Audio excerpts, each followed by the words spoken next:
I got a package. Several months back, I think almost a year ago back, I backed a deck on Indigo, which I'm really excited about. It is by Margaux Jones, I believe is her name. Margaux Jones is her name. I'm not going to show her address here. But MJ, and MJ did a deck called the Fly Through the Veil Crow Tarot, and I got mine today. So I opened the package, but I haven't opened the package yet. And I thought I would share this moment with you guys because I'm super excited about this deck. So the first thing is that it feels like, oh, there's a card here. Okay, so it says, thank you for backing Crow Tarot Fly Through the Veil. This is the card. So I'm sure you can see why I was drawn to this deck right away, because this is the artwork. This is the moon card. So this is kind of artwork that's on this deck. And you know I work with the Morgan, so crows and ravens are of the utmost importance to me.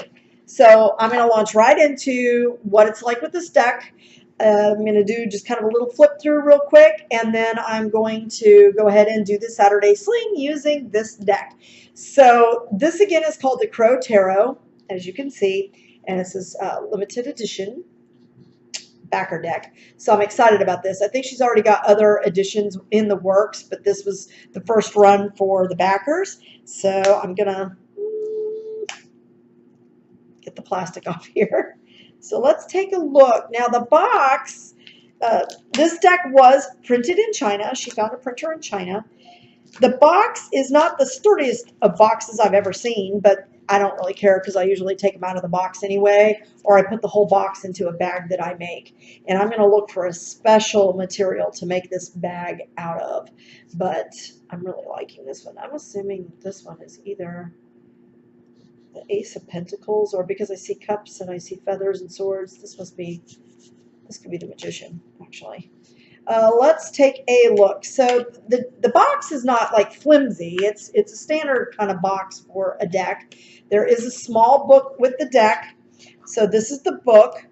The book is printed on really nice kind of shiny paper, and it does list all the cards and kind of her interpretation of the meanings.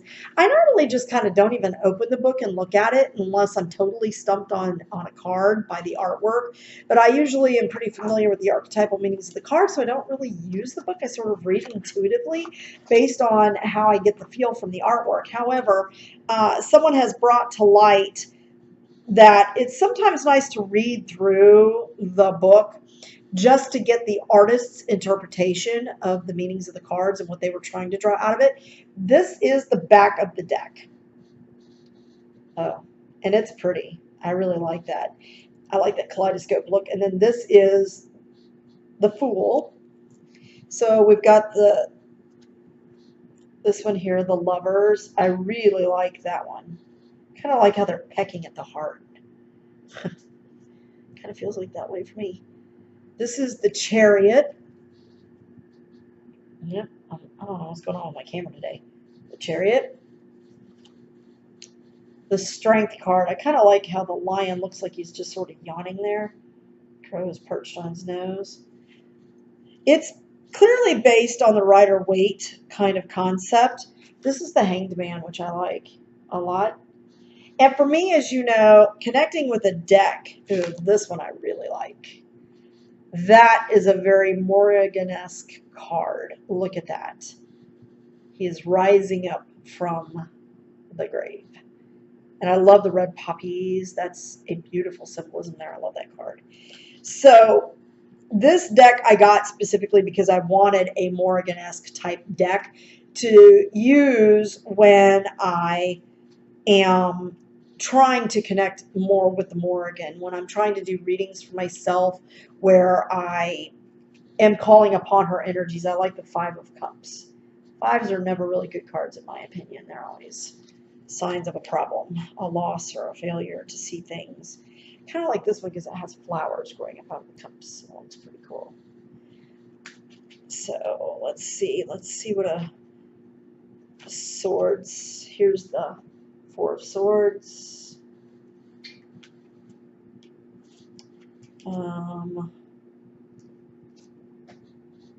The Seven of Swords. Kind of a sneaky tarot card. taking off with something that doesn't belong to you. We all know crows are known for doing that. This is a great one. I really like the artwork on this one.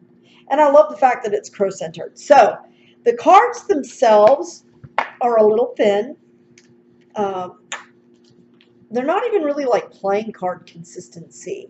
This is probably one of the thinner cards I've seen in a deck. So I'm interested to see how that's going to stand up long term. But I really, really love the artwork on here.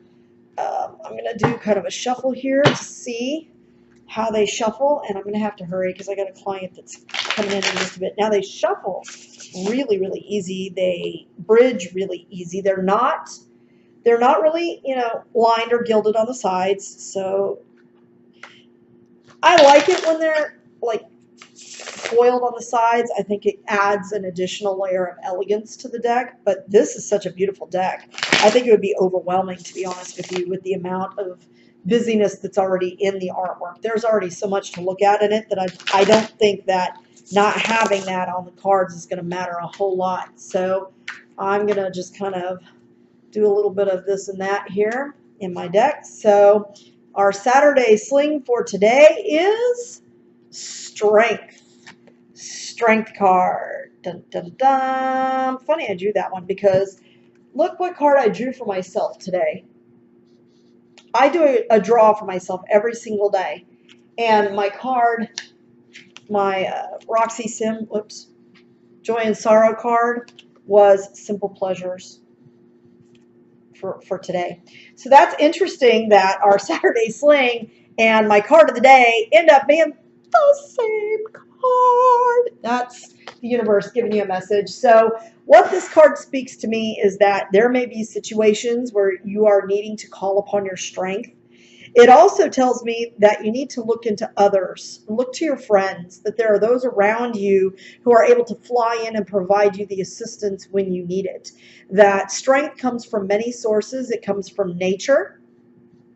It comes from within. And it comes from our friends and our lovers, our family, those that we care about. So there's going to be some situation that's going to require a great deal of strength. And that could be something as simple as just dealing with the annoying coworker or really facing a true predicament that's going to challenge you. So strength teaches us to really look deep inside to find the source of our own strength and to bear in mind that we are never given more than we are able to carry, although we may need some assistance to do so. I think that's a good way of putting it. I don't hold to the, well, I'm not even going to go there with it. I'm just going to say that the strength card reminds us that there may be times where we need to look deep within and really pull from the source of the roar. You know, if you've ever been around a lion, I'm going to share an experience I had with you at the Fort Worth Zoo. There was a lion at the Fort Worth Zoo. I'm pretty sure he's still there. But he is a very majestic lion. And he's not huge, but when we walked into the zoo that day, we could hear him roaring all over the zoo. And it came to the point where we got around to the lion enclosure, and their enclosures at the Fort Worth Zoo are pretty open. And they have a large chasm in between where you stand to look at the animal and where the animal is, so that the animal can't just jump over and jump out. But there's not really any screening or anything like that to keep them in place. And he was standing on a rock, and he was just rah, rah. And I'm standing right in front of him, and literally across that chasm, I could feel the roar hit my chest and reverberate off. It was quite powerful. And it was a very moving experience. I was like, wow. So even when caged, the lion can roar. And so he knows he has that inner strength.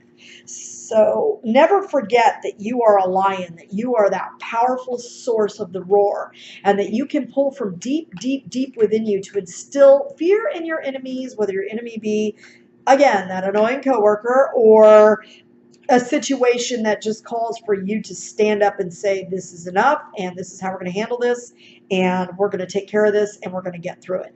So keep that in mind as you go through your week, through this next week, and enjoy the Fly Through the Veil Crow Tarot. I encourage you to look into this deck. If you did not back it on Indigo, I am so sorry, but it was an absolutely phenomenal deck. I'm really, really excited to use it on a regular basis, and I'm going to start using it immediately to really start connecting deep with my goddess. So thank you. I'm sorry, I'm having trouble getting the box to go back in there without ruining the little book that came with it. So it's just not wanting to go back in. So Broom Riders, that's your Saturday Sling. Look to that strength that comes from within and from others, and I hope you have a wonderful week. Blessed be.